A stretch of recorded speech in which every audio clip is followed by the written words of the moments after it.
사랑하는 성도 여러분, 안녕하십니까? 금요 성경 아카데미, 오늘은 룻기입니다.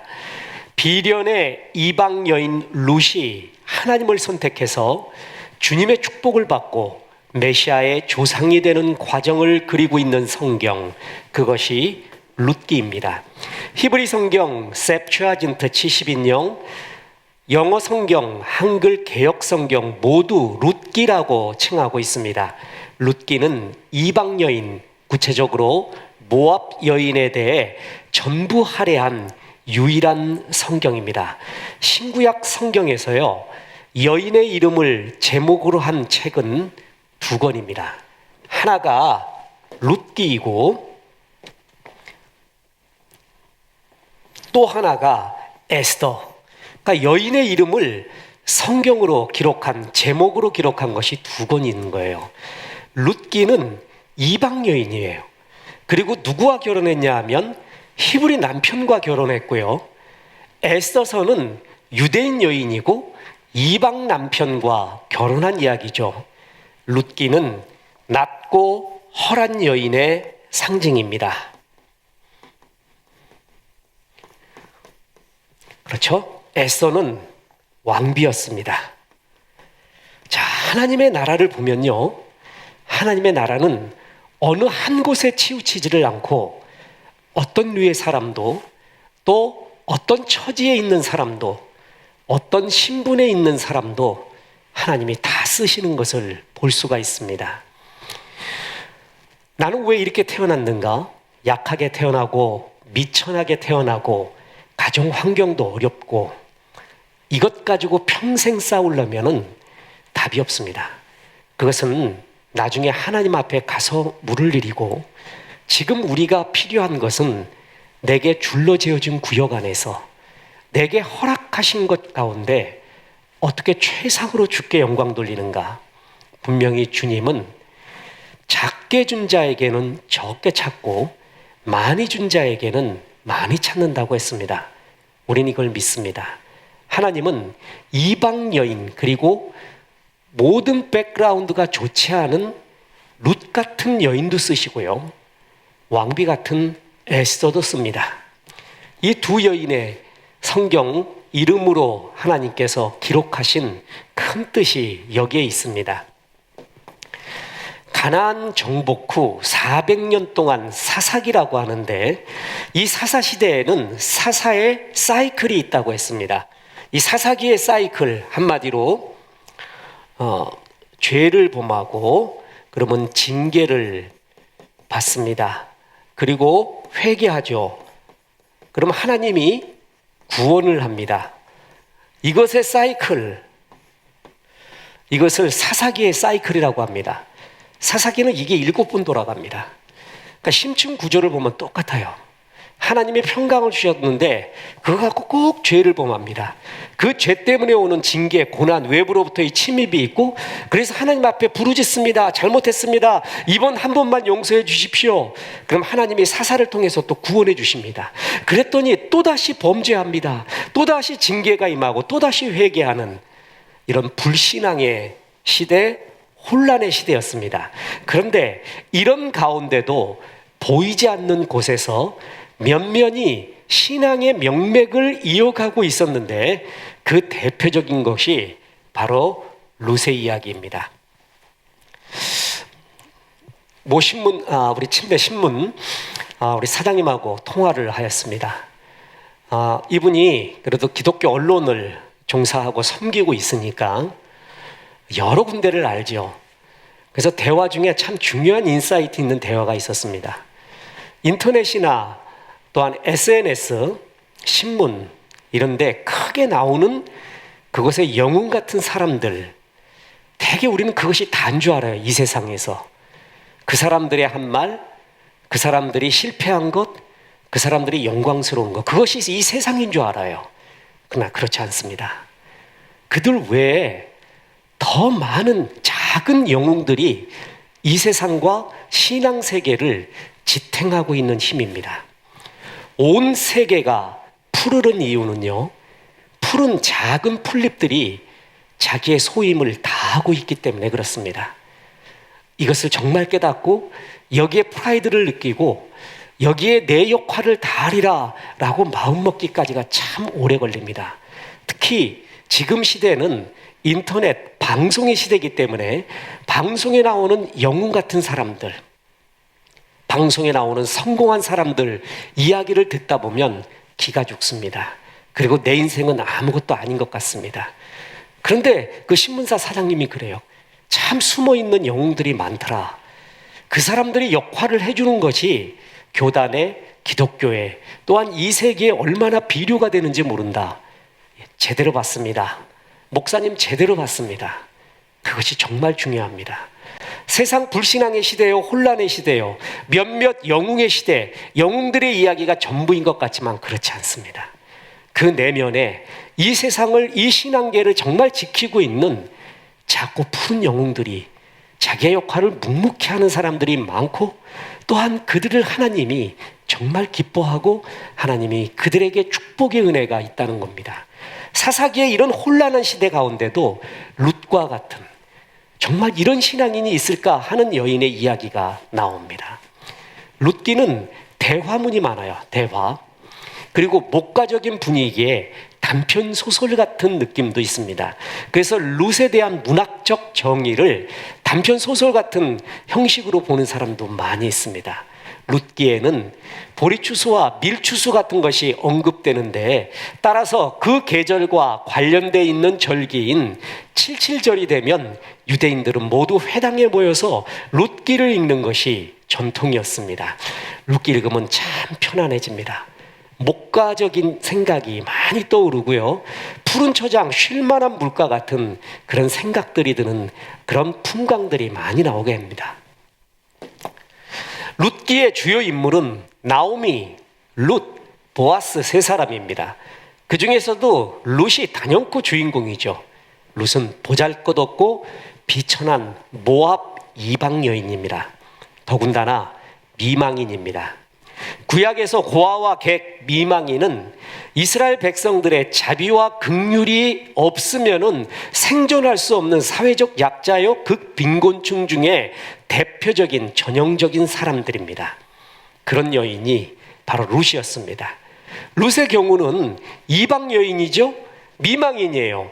그리고 늙은 미망인인 시어머니였던 나오미까지 모셔야 되는 처지였습니다. 우스갯소리로 합니다. 룻기 읽어주면 여인들을 다 도망간다라는 말이 있습니다.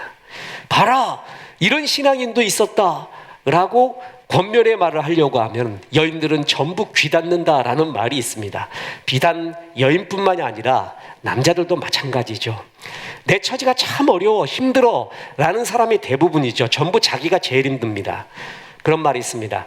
남의 엉덩이에 크게 뿌리 박힌 종기보다 내 얼굴에 뽀드락지 하나가 진짜 아픈 세상, 비교 불가의 아픔이거든요. 근데 내 얼굴에 작은 뽀드락지만 제일 아픈 듯한 세상, 자기중심적이죠. 그래서 다 힘듭니다. 근데 정말 이렇게 힘든 사람이 있었구나 하는 얘기를 들으면, 그렇구나, 저런 사람이 신앙을 지켰구나 하고 아멘 하지를 않고 귀를 닫아버리려고 합니다. 그러면 그것은 예배가 아닙니다. 하나님의 말씀은 나에게 불리한 것이 나오잖아요. 그리고 나를 부인하는 것이 나와요. 나에게 회개를 요구하는 것이 나와요. 그걸 아멘하는 거예요. 예배의 제일 중요한 것은 아멘이에요. 저것은 주께서 나에게 주는 말씀이구나, 아멘하며 돌이키고 돌이킬 때 우리의 신앙은 성화로 가고 주님이 기뻐하는 성숙된 신앙으로 갑니다. 룻 이야기 만만치 않습니다. 남자들이 가부장적인 생각으로 여인들에게 봐라, 시어머니 잘 모셔라, 이런 여건 속에서도 감사하며 찬양했던 룻을 본받아라, 남편 모자라도 바로 이런 룻 같은 여인 되라, 막 이런 걸 강요해버리고, 그렇게 남성의 권위를 위해서 룻기를 이용한다면 그것은 아주 나쁜 남자입니다. 이 룻의 이야기는 여인의 이야기뿐만이 아니라 남자의 이야기입니다. 우리 모두가 들어야 될 그러한 하나님의 말씀이죠. 아무튼 룻은 최악의 조건 속에 있는 여인이었던 것, 그것은 분명합니다. 그래서 우리도 룻에서 교훈과 힘과 용기를 얻을 수가 있다라는 것입니다. 그런 룻이 어떻게 이스라엘 백성이 되고 메시아의 조상이 되는가의 과정을 그린 이야기, 그것이 룻기입니다. 그래서 우리는 이 사건을 통해서 약한 자와 죄인들을 향한 하나님의 사랑, 그리고 이 사랑이 임한 배경이 있습니다. 컨텍스트가 있습니다. 룻기에서 제일 중요한 단어, 선택입니다. 룻기는 선택의 이야기입니다. 하나님의 것을 선택하는 것이 얼마나 중요한지를 룻기는 보여주고 있습니다. 자, 아주 큰 개요를 보면 사사들이 치리하던 아주 혼란의 시기였죠. 이방 여인 룻이 기근 때문에 모압 땅으로 이주해 온 하나님을 믿는 한 가정에 며느리로 들어갑니다. 그러나 안타깝게도 남편이 죽습니다. 그러나 룻은 하나님을 택하여 미망인인 시어머니와 함께 베들레헴으로 이주해서 하나님의 백성이 되고 메시아 예수님의 조상이 되는 이야기, 그것이 룻기이고, 다시 말합니다. 룻기에서 제일 중요한 것은 선택이라는 것입니다. 그래서 룻기는 사랑의 선택을 한 이야기가 나와요. 그리고 사랑의 섬김을 합니다. 사랑의 순종을 합니다. 마침내 그 사랑의 열매로 보아스를 얻게 되죠. 하나님이 이런 여인을 가만 놔두지 않습니다. 맨 나중에 이 사랑의 열매가 이렇게 아름답게 맺힙니다. 그런데 이 말이 다 아름답지 않습니까? 사랑의 선택, 섬김, 순종, 열매. 룻기는 처음에는 정말 미약했고 암담한 현실이었지만 나중에 아름다운 노래, 찬송을 부르는 이야기로 끝이 납니다. 지금 여러분 골짜기 같은, 그리고 어디가 돌파구인지도 모르는 그 상황 속에서 울고 계시고 기도하고 계십니까? 그러나 신실한 예배가, 일상이, 경건의 연습이 쌓이고 쌓이면 결국에는 하나님의 노래, 그리고 하나님의 것을 선택하면 주의 열매를 맺게 됩니다. 룻기는 그것을 우리에게 말해주고 있습니다. 자, 그래서 룻기의 주요 신학은, 다시 말합니다, 룻기는 선택의 이야기입니다. 하나님의 것을 선택하라. 룻기 1장 16에서 17절은 학자에 따라 다르지만 성경에 나온 두 개의 고백, 최고의 고백 두 개를 들라고 하면 룻기 1장 16절 17절, 그리고 마태복음에 나오는 베드로의 고백, 주는 그리스도시요 하나님의 아들이십니다. 이 두 고백을 신구약을 통틀어 최고의 인간이 할 수 있는 고백이다, 이렇게 말하고 있습니다. 자, 보십시오. 룻이 이르되 내게 어머니를 떠나며 어머니를 따르지 말고 돌아가라. 강권하지 마옵소서. 어머니께서 가시는 곳에 나도 가고 어머니께서 머무시는 곳에서 나도 머물겠나이다. 어머니의 백성이 나의 백성이 되고 어머니의 하나님이 나의 하나님이 되시리니 어머니께서 죽으시는 곳에서 나도 죽어 거기 묻힐 것이라. 만일 내가 죽는 일 외에 어머니를 떠나면 여호와께서 내게 벌을 내리시고 더 내리시기를 원하나이다 하는지라. 자, 어떻게 제정신으로 이런 고백을 할 수가 있을까? 앞길에 고생길이 훤한데 어찌 그랬을까? 성경학자들은 예상을 합니다. 그래, 인간적인 계산, 현실적인 계산하면 정 고생길이야. 베들레헴 쫓아가가지고 나오미 섬기면서 앞으로 어떤 일 일어날지도 모르는데 베들레헴 간다, 모압 여인이 정 거의 죽는 일이야. 저건 정말 멍청한 짓이야. 그래요. 그런데 왜 택했는가? 어떻게 해서 그런 신앙이 나왔는가? 잠시라도 히브리 신앙, 야훼 신앙, 하나님 신앙을 모압 여인이 맛본 것이다, 이렇게 추측을 합니다. 잠시라도 남편이었잖아요. 그리고 그 야훼 신앙의 아름다움을 보았습니다. 잡신하고 미신하고 비교 불가인 진짜 참 하나님이신 하나님의 신앙을 조금이라도 맛보지 않았을까? 그래서 이것이 진짜다라고 택한 룻의 이야기가 여기 나온다라는 것입니다. 저도 동의합니다. 자, 베드로의 고백과 더불어 신앙 최고의 고백, 다시 말합니다. 이방 여인 과부, 늙은 과부 시모까지 모셔야 되네요. 그런데 이것을 택합니다. 하나님을 택한 거예요. 아, 내가 이제껏 모압에서 섬겨왔던 잡신과는 비교 불가다. 분명히 하나님이 최고구나 라는 것을 맛본 것입니다. 그래서 과감하게 그것을 선택한 것입니다. 하나님은 그 선택을 정말 기뻐했습니다. 그래서 보세요. 선택이 그게 신앙이요 인생입니다. 자, 보세요. 태어나는 거를 영어로 뭐라 그러죠? 그리고 죽는 거를 뭐라 그러죠? 자, birth, 태어남, 죽음. 자, B죠. D, B, C, D잖아요. 그 사이에는 초이스가 있다 이거예요. 태어남과 죽음 사이에는 초이스, 선택의 연속입니다. 어떤 시인은 요람에서 죽음까지는 고통뿐이다라고 했습니다. 충분히 이해합니다. 정말 많은 고통의 연속이죠. 뿐만 아닙니다. 태어남과 죽음 사이에는 끝없는 작고 큰 선택의 과정들이 있습니다.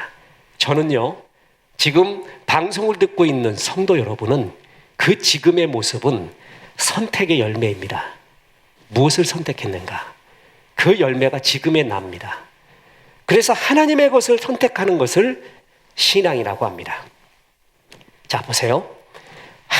삶은 하나님이 나에게 절대 주권으로 주신 것과 나의 선택 두 가지가 어우러져서 나옵니다. 자, 보세요. ILK라고 있습니다. 자, ILK에 이것은 주어진 거예요. 여기에 M을 집어넣으십시오. 그럼 뭐가 되죠? 밀크가 됩니다. 그런데 여기다가 S를 집어넣어 보세요. 그러면 실크가 됩니다. 삶은 내게 주어진 것과 내가 선택한 것 두 가지가 어우러져서 삶이 만들어집니다. 신앙이 뭔지 아십니까? 신앙은 하나님의 은혜에 대한 인간의 응답이 어우러져서 신앙이 됩니다. 하나님의 은혜가 없는데 나 혼자 펄펄 뛴 거는 인본주의입니다. 인문주의입니다. 그런데 하나님의 은혜가 있는데 내가 응답이 없어요. 그거를 헛된 은혜라고 합니다. 신앙은 하나님의 절대 은혜에 대한 인간의 응답이 어우러져서 신앙이 되듯이 인생은 하나님께서 절대 주권으로 주신 것이 있어요. 저는 아무리 많이 먹어도 더 크지 않습니다. 아무리 용을 써도 저의 힘은 한계가 있습니다. 달리기도 한계가 있고요. 팔씨름도 한계가 있습니다. 어떤 사람은 굉장히 강합니다. 그것은 절대 주권으로 주어진 것입니다. 그러나 인생은 절대 주권으로 주어진 것만으로 되는 게 아니라 그 가운데 나의 선택이 있습니다. 끝없이 선택했습니다. 로버트 프로스트, 자, 퀴즈 내드리겠습니다. 집에 가서 고민해 보세요. 제가 지금 답을 안 드리겠습니다. 로버트 프로스트의 유명한 대표적인 시가 있죠. 그 시의 제목이 가지 못한 길입니까? 가지 않은 길입니까? 이거 글 쓰는 사람도요, 시인들도 이걸 되게 헷갈려 해요. 그래서 쓴 거를 보면 그 사람들이 글 쓴 거 보면 정말 헷갈리게 써놨어요. 뭔지를 모르고 혼용해서 써놔요. 답이 있습니다. 분명히 가지 못한 길인가 가지 않은 길인가, 이건 엄청난 차이입니다. 가지 못한 길은요, 하나님이 막은 길이에요. 내 의지와 상관없이 주어진 것입니다. 가지 않은 길은 내가 선택한 것입니다. 신앙은 하나님이 가지 못하게 한 길과 내가 선택한 길, 그 사이에서 만들어집니다. 이 얼굴은 타고났습니다. 그죠? 여러분 얼굴도 타고났습니다. 하기사 요즘은 병원에서 많이 고치기도 하지만 이 얼굴은 타고났지만 지금의 내 얼굴은 내가 수없이 작고 큰 선택을 해온 결과물입니다. 얼굴은 타고나지만 미소는 타고나지 않습니다. 사람 얼굴, 꽃 중에 최고 꽃은 낫꽃이라고 해요. 얼굴이라는 말은 얼꼴이라는 것이거든요. 얼이 그 사람의 정신이 이 꼴로 나타난다는 거예요. 그래서 얼굴에는 그 사람이 살아온 이야기, 그리고 정신 상태, 신앙의 상태, 마음의 상태가 사실 다 드러나 있습니다. 얼굴 보면 느낍니다. 조선왕조실록에 정말 웃기게 죽은 사람이 있는데 민무부 민무질이라고 있습니다. 태종 이방원의 아내의 남동생들이죠. 이 사람들이 전부 죽임을 당하여, 물론 태종 이방원의 작전 계획에 의해서 죽은 거죠. 근데 죽은 이유가 뭔지 아십니까, 여러분? 얼굴 때문에 죽었어요. 왕이 싫어하는 일을 했어요. 왕이 정말 안타까운 일을 했어요. 그러면 안타까워해야 돼요. 그때 히히 웃고 있어요. 왕이 신나는 일을 했어요. 같이 웃어줘야 되거든요. 근데 그때 심각해버려요. 그 싫어하는 눈치. 그게 죽은 이유예요. 아세요? 그게 조선왕조실록에 기록된 민무부 민무질의 죽은 이유. 얼굴 관리를 못합니다. 제가 경건 이메일로 보냈죠. 그런데 그것은 말도 안 되는 이야기 같지만 굉장히 중요합니다. 그것이 정말 생사를 좌우할 때도 있습니다. 안 좋은 소식을 전하고 안타까운 소식을 전할 때 신하가 왕한테 어떻게 하는지 아십니까? 이 말을 전하는 나를 죽여주십시오 하고 안타까워서 왕의 마음을 헤아려서 울며 전해야 되는 게 있어요. 근데 시식 웃으면서 전해요. 그리고 왕이 정말 기뻐할 때가 있어요. 그때 정말 축하합니다 해야 되는데 되기 싫어해요, 얼굴에. 그건 죽음에 해당됩니다. 언어는 말로 하는 언어와 그리고 메타 랭귀지, 언어 이전의 것이 있어요. 저의 지금 옷 상태가 보이세요? 이게 저의 언어예요. 저의 모습이 보이세요? 이게 나의 언어입니다. 저의 얼굴 표정이 보이세요? 그게 나의 언어입니다. 언어는 말로 한 것만이 아닙니다. 그만큼 얼굴은 지금 내가 많은 것을 선택해온 결과물입니다. 인생은 곧 선택입니다. 신앙도 선택입니다. 저 사람이 뭘 선택하는가를 보면 저 사람의 신앙을 객관적으로 알 수가 있습니다. 객관적입니다. 그래서 우리는 행복도 선택이고 신앙도 선택이고 쾌락과 행복 사이에서 선택해야 되고 물거품과 영혼 사이에서 선택을 해야 됩니다. 다시 말합니다. 그 선택의 결과가 지금의 나입니다. 앞으로도 작고 큰 수많은 선택이 있을 것입니다. 이때 주님의 것을 선택하는 자에게 주시는 주의 은혜와 축복, 그게 룻기의 가장 중요한 주제입니다. 자, 그래서 하나님의 것을 선택한 사람을 보호하시는 하나님의 이야기, 그게 바로 룻기라고 그랬죠. 룻기 2장 12절에 보면 여호와께서 내가 행한 일에 보답하시기를 원하며 이스라엘의 하나님 여호와께서 그의 날개 아래 보호를 받으러 온 내게 온전한 상 주시기를 원하노라 하는지라. 참 얼마나 멋있습니까? 저에게 잘 박힌 못, 그 하나가 또 이겁니다. 여호와께서 그의 날개 아래 보호를 받으러 온 내게 온전한 상 주시기를 원하노라. 목사야, 네가 목사냐? 하나님이 너를 풀타임 사역자로 불렀니? 그러면 하나님의 날개 아래 보호를 받으러 온 사람들을 잘 관리해다오, 잘 케어해다오. 주님이 이 약속을 목자를 통해서 이루길 원하시는 거예요. 제가 어느 날 이걸 보고 그렇구나, 주의 날개 아래 보호받으러 왔는데 그걸 외면하고 우습게 여기고 이것은 정말 하나님 앞에서 큰 죄악이구나 라는 것을 목회할 때마다 느끼곤 합니다. 그래서 정말 어려움을 겪는 성도들 볼 때 제가 언젠가부터 그랬어요. 이 나라를 위해서 3개월을 정말 기도하는데 눈물만 났던 때가 있습니다. 목회 이렇게 오래 하는데도 처음이었습니다. 제가 이렇게 이기적인가 봅니다. 이렇게 나라를 사랑하는 마음이 없나 봅니다. 근데 그 3개월은 조금만 나라만 생각하면 눈물이 나왔어요. 아, 하나님이 이 마음을 주는구나. 그리고 저는 잠을 잘 자는 사람입니다. 아무튼 어디든 머리만 기대면 잡니다. 심지어는 아직 장인어른 장모님이 되지 않은 미래의 장모님 장인어른 같이 차를 타고 가는데도 거기서도 자버렸으니까 창문 두드리며 자는 거 아세요? 창문 다 부서질 정도로 머리 부딪히며 자고, 그래 잠을 잘 자요. 근데 잠이 안 올 때가 있습니다. 되게 잠이 안 올 때는 내 개인적인 신상에, 개인적인 일에 몰두해서 그런 경우가 있고, 또 어떨 땐 정말 연구한 거, 너무 깊게 연구하다 보니까 잠이 안 와요. 꿈에서도 계속 자요. 어제는 어떤 꿈 꿨는지 아십니까? 꿈 처음부터 끝까지 이어령 교수하고 만났습니다. 하루 종일 대화해요. 그게 아침, 점심, 저녁이야. 그래 마침내 교회를 모시고 왔어요. 그래서 교회에서 강연을 했어요. 끝나고 만찬을 하고 차 한 잔 드리고, 교수님 이제 주무십시오. 이제 좀 쉬셔야 됩니다. 그랬더니 예, 목사님 대화하다가 돌아가셨어. 교회에서 돌아가신 걸. 그래가지고 그걸 알려야 되는데, 또 이분께 마지막 받은 것은 또 뭐고, 걸러야 될 건 뭐고, 네, 이런 생각했어요. 이렇게 깊게 생각하다 보면 잠설칠 때가 있고 그렇거든요.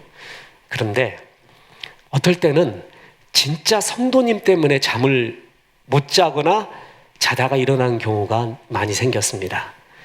야, 그때 생각에 내가 진짜 목회하고 있구나. 이게 목회구나. 성도님 정말 불쌍해요. 그리고 바로 이거예요. 그 사람이 주의 날개 아래 보호를 받으러 왔는데, 보호를 누가 해주니? 하나님이 내가 직접 내려가랴 지금? 그래서 목자를 세운 거 아니냐? 목사를 세운 게 아니냐? 여러분, 중소형 교회, 중형 교회의 특징이 목자의 보호를, 직접적인 케어도 받을 기회가 많다라는 것이죠. 이게 중형 교회가 갖고 있는 아주 강한 점 중에 하나입니다. 여호와께서 그의 날개 아래 보호를 받으러 온 내게 내가 선한 목자를 보내마. 저는 이 말씀처럼 들립니다. 그런 사람에게 하나님은 축복 주기를 원하고 있구나. 그래서 우리 주님께서는 마침내 보아스를 만나게 해줍니다. 여러분, 이 보아스가요, 성경에 나오는 최고의 백마탄 왕자예요. 최고의 백마탄 왕자 보아스입니다. 보아스가 성문으로 올라가서 거기에 앉아있더니 마침 보아스가 말하던 기업 물을 자. 자, 이게 룻기에도 나오고 이 구약 성경에 아주 중요한 신학적인 용어 중에 하나입니다. 지나가는지라 보아스가 그에게 이르되 아무개여 이리와 앉으라 하니 그가 와서 앉음에 그 기업 물을 자가 이르되 나는 내 기업에 손해가 있을까 하여 나를 위하여 물으지 못하노니 내가 물을 것을 네가 물으라. 나는 물으지 못하겠노라 하는지라. 기업 물을 자를 히브리어로 고엘이라고 합니다. 고엘.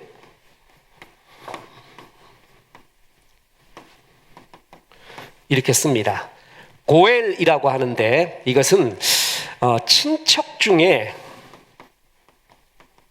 그냥 쉬운 말로 책임질 자, 이렇게 생각하면 됩니다. 어느 한 집안이, 히브리 집안이 굉장히 어려움에 빠져요.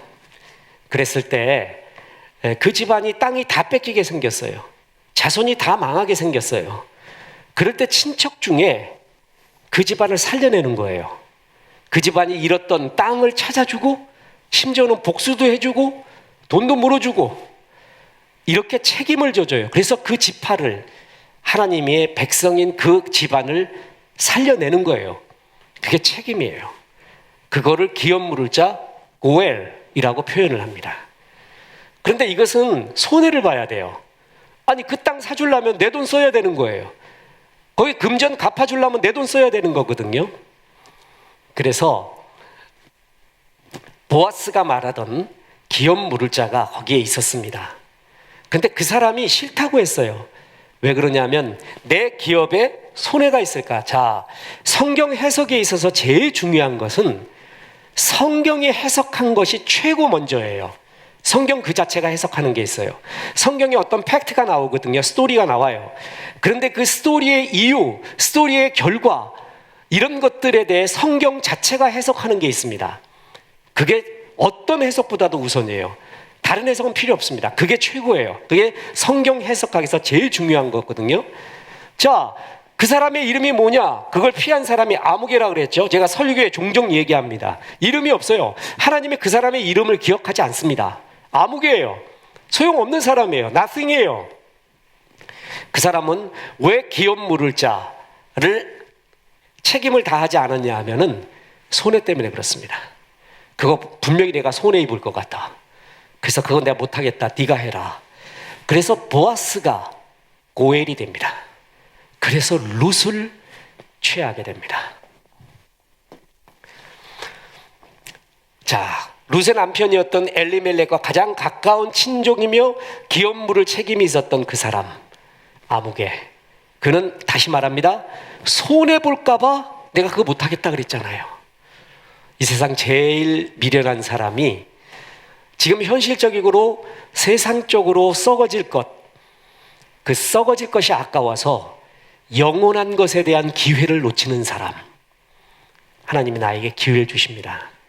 그리고 이것은 너의 도움이 필요하다. 세상에 많은 사람이 있는데 널 쓰기 원한다 그러거든요. 나 못하겠습니다. 딱 보니까 그건 손해볼 일이에요. 나 영광스러운 일 같지가 않아요. 내가 막 이름 높여지는 것 같지도 않아요. 손해볼 것 같아요. 그래서 못하겠습니다. 그 사람의 이름이 뭐예요? 아무개입니다. 오늘도 얼마나 많은 아무개 있는지 모릅니다. 정말 이 영광스러운 일, 다른 것보다 여러분 전도하고 선교하고 구제하는 일이, 중요한 일이 눈앞에 딱 나오잖아요. 아낌없이 드려야 됩니다. 그게 남는 겁니다. 하나님이 제일 기뻐하는 게 전도, 선교, 구제예요. 거기에는 힘을 집중해야 되고 힘을 다해서 해야 되고, 나중에 하나님 앞에 정말 할 말이 있는 인생. 내가 너한테 그렇게 많은 걸 줬고, 재능을 줬고, 물질 줬고, 건강 줬고, 열정 줬고, 모든 걸 줬는데 넌 그거 갖고 하나도 전도하지 않았니? 하나도 구제하지 않았니? 하나도 선교하지 않았니? 그건 정말 엄청난 책망입니다. 네 이름은 아무개야. 주님이 이렇게 말하면 얼마나 불행하고 안타까운 인생이겠습니까? 그렇죠? 아무개 같은 사람 돼서는 안 됩니다. 자, 그래서 보세요. 룻기 4장 13절에 이에 보아스가 룻을 맞이하여 아내로 삼고 그에게 들어갔더니 여호와께서 그에게 임신하게 하심으로 그가 아들을 낳은지라.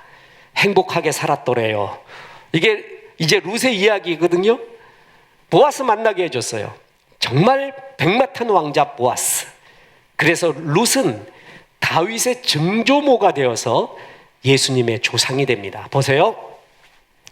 마태복음 1장 5절 6절. 살몬은 라합에게서 보아스를 낳고 보아스는 룻에게서 오벳을 낳고 오벳은 이새를 낳고 이새는 다윗 왕을 낳으니라.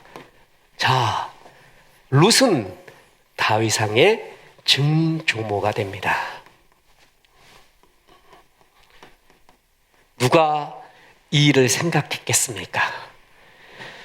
세상에, 현실에 저 사람은 다 끝난 인생 같아. 저 사람은 아무런 낙이 없을 것 같아. 그렇지 않습니다. 제가 목사 되면서요, 목사하면서 제일 좋은 것은 거짓님으로부터 대통령님까지 다 만날 수가 있습니다. 다 만나 대화를 해봐요. 특히 제가 제일 은혜 받는 게 뭐냐면요, 저 사람은 정말 걱정이 없을 것 같아. 저 사람은 정말 부러운 사람이야. 저 사람같이 성공했으면 좋겠어 하는 그런 상징 같은 사람들을 봅니다. 생기기도 그렇게 잘생길 수가 없어요. 건강해요. 키도 훨씬 나요. 돈도 많은 것 같아요. 근데 실제 만나봐요. 그때 느낌. 사람은 고난 없고 가시 없고 고통 없는 인생이 한 명도 없구나. 그때 압니다. 다 각자의 모습에 그 모습, 꽃은 꽃 같은 꽃만큼의 아픔과 고통이 있고 별은 별만큼의 아픔이 있구나 라는 걸 압니다. 진짜 그렇습니다. 우린 눈에 보여지는 것만 다가 아닙니다. 내가 지금 비록 현실적으로 미련하고 미약하고 어눌할지라도 주님 굳게 선택하고 잡고 있잖아요. 다시 말합니다. 롯은 이방 여인, 연약한 자, 가능성 없는 자의 상징이에요. 하나님을 굳게 잡았더니 하나님이 쓰시는 종이 되고, 오늘날에도 롯의 이야기가 지금 이 시간에도 선포되고 오고 가는 많은 사람들에게 은혜를 끼치며, 이렇게 작은 자도 하나님의 은혜를 받을 수 있구나. 그래서요, 히브리 성경에서는요, 룻기 다음에 잠언이 나와요. 그래서 룻을 한마디로 뭐라고, 어떤 여인이라고 표현했냐면 현숙한 여인이라고 표현합니다. 여러분, 성경에서 여인에 대한 극칭찬이 뭐냐면 현숙한 여인이에요. 그런데 잠언에 현숙한 여인이 나와요. 그래서 어떻게 이어지냐면 현숙한 여인의 상징, 잠언에서 나오는 현숙한 여인의 상징이 룻이다, 이렇게 말합니다. 자, 보세요. 룻처럼 성숙하라. 자, 룻기 3장 11절에 보면, 그리고 이제 내 딸아 두려워하지 말라. 내가 내 말대로 네게 다 행하리라. 네가 현숙한 여자인 줄을 나의 성읍 백성이 다 아느니라. 현숙한 여인이 나오잖아요. 보아스가 룻에게 최고의 여인으로서 현숙한 여자, 이 여자는 정말 최고의 여자야. 그 현숙한 여자는 잠언에 나와요. 잠언 31장에. 그런데 히브리 성경에서 룻기 이렇게 잠언 뒤에 배열을 합니다. 그래서 뭐냐 하면은 이 현숙한 여인이 누구냐? 룻이다. 구약학자들이 이렇게 아름답게 연결하며 히브리 성경이 그렇게 배열이 되어 있으며 바로 이런 여인이 현숙한 여인의 상징이다. 자, 보세요. 잠언 31장 10절. 누가 현숙한 여인을 찾아 얻겠느냐? 그의 값은 진주보다 더하니라. 현숙한 여인이 누구냐고? 여기 나온다. 내가 현숙한 여인인 줄을 나의 성읍 백성이 다 아느니라. 그 현숙한 여인, 룻이라는 거예요. 현숙한 여인이 뭔지 아십니까? 신앙심이 깊고 그리고 성품이 좋은 여인입니다. 이 두 가지가 함께 어우러질 때 그것을 현숙한 여인, 히브리 성경에서 최고의 여인이라고 말합니다. 그럼 묻겠습니다. 현숙한 남자는 누굴까요? 신앙심이 깊고 그 신앙으로 인해 성품이 좋은 사람을 의미합니다. 다시 말합니다. 룻기는 여인에 대한 이야기만이 아닙니다. 남자에게 동일하게 주는 말입니다. 룻과 같은 동일한 고난, 비슷한 고난에 빠져 있는 남성들에게도 주는 교훈입니다. 우스갯소리 한 번 더 합니다. 룻기를 시어머니 잘 모셔라. 여자는 이렇게 남자한테 순종해야 된다. 그런 것의 증빙 테스트로 룻기를 말하면 안 됩니다. 그것은 굉장히 남성 위주의, 잘못하면 굉장히 곡해된 성경의 의미가 됩니다. 룻기는 이방 여인, 가능성 없는 여인, 비천한 여인, 이런 사람도 하나님을 선택했을 때 주의 은혜가 임한다라는 선택의 이야기고, 그리고 이것은 어눌하고 미천하고 낮고 헐한 처지에 있는 우리 모두에게 주는 주님의 굿뉴스, 기쁜 소식입니다. 룻과 같은 처지에 처해 있는 모든 사람, 어떤 사람이라도 하나님을 선택하라. 그래도 끝까지 주님을 따라가라. 그랬을 때 사랑의 선택, 사랑의 순종, 사랑의 아름다움, 사랑의 열매, 룻기의 이 구조가 그렇게 아름다울 수가 없습니다. 아름다운 창연한 하나님의 사랑의 노래가 마지막에 울려 퍼지게 됩니다. 룻과 같은 처지에 있는 많은 고난당하는 성도 여러분, 룻기의 사실은 그때의 이야기가 아니라 지금 오늘날 우리에게 일어나는, 지금 우리에게 주시는 주의 말씀입니다. 내가 이런 처지에 있더라도 끝까지 주님 바라보리라. 주님 선택하리라. 그래서 마침내 보아스를 만나는 영광, 하나님의 열매가 가득 맺혀지는 귀한 성도님들 되시기를 주 예수의 이름으로 축원합니다. 기도하겠습니다. 하나님 감사합니다. 오늘 룻기 말씀을 통하여 또다시 하나님의 선택의 소중함을 가르쳐 주셔서 감사합니다.